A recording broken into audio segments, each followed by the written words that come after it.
sõnum 8. jaanuariks tuleb poodult. Pood on selline hetk, kus asjad võivad tunduda, et nad seisavad paigal.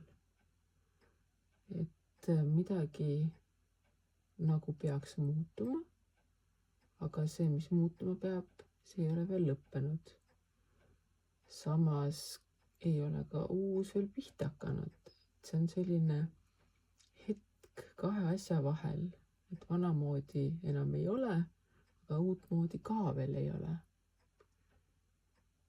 Selline kahe vahel paus, võta aeg maha.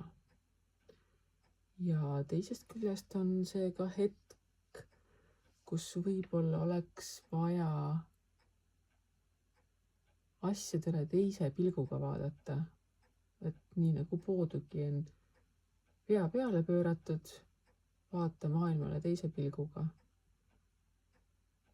Et kui sa tavaliselt mõtled kogu aeg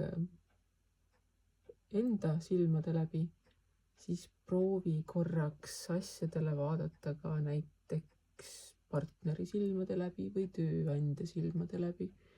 Ühesõnaga muuda vaatepunkti.